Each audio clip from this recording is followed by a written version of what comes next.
Okay. അപ്പൊ നമ്മള് neutral നിനക്ക് മനസ്സിലായോ? അപ്പൊ ആ ന്യൂട്രൽ ഇനി ഇപ്പൊ വേറെ എവിടെ ഏത് വണ്ടിയിലാണെങ്കിലും നീ ഒന്ന് സ്റ്റെപ്പ് ഇട്ട് ന്യൂട്രലോട്ടൊന്ന് എത്തിച്ചേ കാണട്ടെ.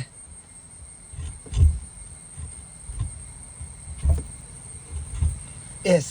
അപ്പം ഇനി ഏത് വണ്ടിയിലാണെങ്കിലും ഇതാണ് ന്യൂട്രൽ. നമ്മുടെ ഇത് പഴയ മോഡൽ 800 ആയതുകൊണ്ട് ഇതിന് ഗിയറിന് കുറച്ച് 1 ഏക്കർ സ്ഥലം വേണം. മറ്റേതിന് നമുക്ക് എന്ത് ചെയ്താൽ മതി, 5 സെന്റ് മതി. ഇതിന് അതിൻ്റെ അപേക്ഷിച്ച് 1 ഏക്കർ വേണം. അത്രയും സ്ഥലമുണ്ട് കേട്ടോ. അതിൻ്റെ വ്യത്യാസം ഇതാണ്. ഇത് നമുക്കൊരു ജീപ്പ് ഓടിക്കുന്ന ഫീലിങ്ങിൽ നമുക്ക് എന്ത് ചെയ്യാൻ പറ്റും, കിട്ടും. സ്റ്റിയറിംഗ് ഒക്കെ ടൈറ്റ് ആയിരിക്കും. ഓക്കെ.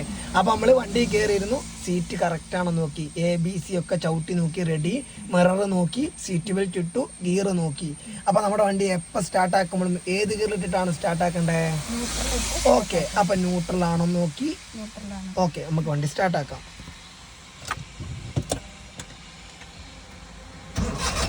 സ്റ്റാർട്ടായി. അപ്പോൾ ആ സ്റ്റാർട്ടിങ്ങിൽ ആ ചാവിയിൽ എത്ര സ്റ്റെപ്പ് ഉണ്ടായിരുന്നു? 2 സ്റ്റെപ്പ്. അതിൻ്റെ ഇടയിൽ ഒന്നും കൂടി ഇങ്ങോട്ട് തിരിച്ചാൽ 3 സ്റ്റെപ്പ് ഉണ്ടാവും. ഓക്കെ, കുഴപ്പമില്ല. അത് അത്രയും തിരിക്കാത്തതുകൊണ്ടാണ്. നിനക്ക് സ്റ്റാർട്ടിങ് കറക്റ്റാണ്. ഇനി നമുക്ക് മുന്നോട്ട് വണ്ടി പോകണമെങ്കിൽ നമ്മൾ എങ്ങോട്ട് പോകണം? ഓക്കെ, ഫസ്റ്റ് ഗിയർ ഇടും.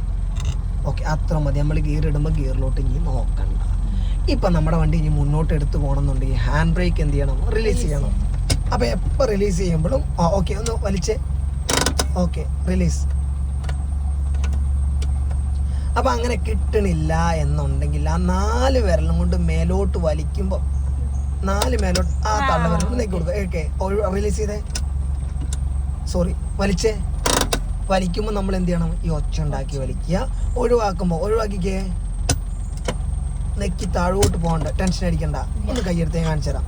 അപ്പോൾ ഇത് നമ്മൾ ഫ്രീ ആക്കി മേലോട്ട് വലിച്ചു. അപ്പോൾ നല്ല തടിച്ച് നല്ല വെയിറ്റ് ഉള്ളൊരു വലിച്ചു കഴിഞ്ഞാൽ നമ്മൾ ഈ ഉണക്കക്കമ്പ് പോലത്തെ നമുക്ക് ചിലപ്പോൾ എന്താവില്ല, ആവില്ല. ഓക്കെ, അപ്പോൾ ഇത് വലിഞ്ഞിരിക്കുവാണ്. അപ്പോൾ ഇത് ഇനി നെക്കാൻ കിട്ടണില്ല എന്നുണ്ടെങ്കിൽ നമ്മൾ എന്ത് ചെയ്യണം? മേലോട്ട് വലിക്കണ സമയത്ത് അപ്പോൾ ഇത് 1 ഏക്കർ അപ്പുറത്തോണ്ട് വെച്ചാൽ പോരാ, ഇത് അടുത്ത് തന്നെ വെക്കണം. എന്നിട്ട് നെക്കി എന്ത് ചെയ്യണം? ആഴെ വരെ പോകണം. ഇത് പഴയ വണ്ടി ആയതുകൊണ്ട് നമുക്ക് ഇവിടെ ലൈറ്റ് ഇല്ല. പുതിയതിനൊക്കെ അവിടെ ഇൻഡിക്കേറ്റർ ലൈറ്റ് ഹാൻഡ് ബ്രേക്കിന് കാണും. ഓക്കെ, ഇനി നമ്മൾ പോവുകയാണ്. പ്രാർത്ഥിച്ചോ. എപ്പോൾ നമ്മൾ വണ്ടി എടുക്കുമ്പോഴോ ആരാണെങ്കിലും നിങ്ങളുടെ രൂപത്തിൽ നിങ്ങൾ എന്ത് ചെയ്യണം? പ്രാർത്ഥിക്കണം. വണ്ടിക്കുള്ളവർക്കും അവിടുന്ന് വരുന്നവർക്കും നമ്മുടെ ഭാഗത്തു നിന്ന് എന്തെങ്കിലും ഒരു തെറ്റ് വരരുത്. നമുക്കത് ആ യാത്ര എന്ത് ചെയ്യണം? സുരക്ഷിതമായിട്ട് നമ്മൾ പോകേണ്ട സ്ഥലത്ത് നമുക്ക് എത്തണം എന്നുള്ളൊരു വിചാരത്തിൽ വേണം എപ്പോൾ വണ്ടി എടുക്കുമ്പോഴും ചെയ്യാൻ. ഓക്കെ, അപ്പോൾ നമ്മൾ ഇനി മുന്നോട്ട് പോവാണ്. ഹാൻഡ് ബ്രേക്ക് ഒഴിവാക്കി എല്ലാം ഒഴിവാക്കി ഫസ്റ്റ് നിൽക്കുവാണ്.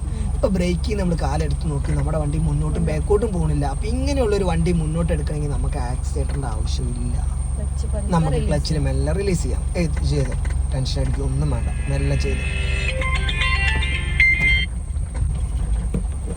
പൊക്കോട്ടെ. ഇപ്പോൾ ക്ലച്ച് എടുത്ത് ഇച്ചിരി കൂടെ സോഫ്റ്റ് ആവാണ്ട് നമുക്ക് അടുത്തനാക്കാം. ഇപ്പം നമ്മുടെ വണ്ടി സ്വന്തം ഉരുണ്ട് പോയി. ഇനി നമുക്ക് ക്ലച്ച് വേണോ? വേണ്ട. അപ്പം ഇതിവിടെ ആരുമില്ല, നിരന്ന ഒരു സ്ഥലമായതുകൊണ്ട് നമുക്ക് ഇങ്ങനെ വേഗം എടുത്തു പോകാൻ പറ്റും. നേരെ മറിച്ച് ടൗൺ ആണെങ്കിൽ ഇതേപോലെ വേഗം എടുക്കാൻ പറ്റുമോ? ഇല്ല, അത് സാഹചര്യത്തിനനുസരിച്ച് മാറും. ഓക്കെ, അപ്പോൾ ഇതിൻ്റെ ബാക്കിയുള്ള വീഡിയോ നമ്മൾ പുറകെ നമ്മൾ എന്ത് ചെയ്യും? പോസ്റ്റ് ചെയ്യും. അപ്പോൾ നിങ്ങൾ എന്ത് ചെയ്യണം? സപ്പോർട്ട് ചെയ്യണം. അപ്പോൾ ഞാൻ പറഞ്ഞല്ലോ നമ്മുടെ ലൊക്കേഷൻ കോഴിക്കോട് മുക്കം തിരുവമ്പാടി. അപ്പോൾ ഇപ്പം എൻ്റെ കൊച്ചു വണ്ടി ഓടിക്കണ ഏത് സൈഡ് കയറുന്ന എങ്ങോട്ടാണ് നോക്കണമെന്ന് പറഞ്ഞേ. ഓക്കെ, നമുക്ക് സെൻറ്റർ നോക്കണ്ട, നമുക്ക് ലെഫ്റ്റ് സൈഡ് മുന്നോട്ട് നോക്കും. അപ്പോൾ നമ്മുടെ ലൊക്കേഷൻ തിരുവമ്പാടിയാണ്. ഇതിൻ്റെ വീഡിയോ പുറകെ വരും. ഒരു 10 വർഷം കൂടിയിട്ട് ഇന്ന് എടുക്കുവാണ്. ഓക്കെ, അപ്പോൾ നമുക്ക് അടുത്ത വീഡിയോയിൽ കാണാം. ബൈ.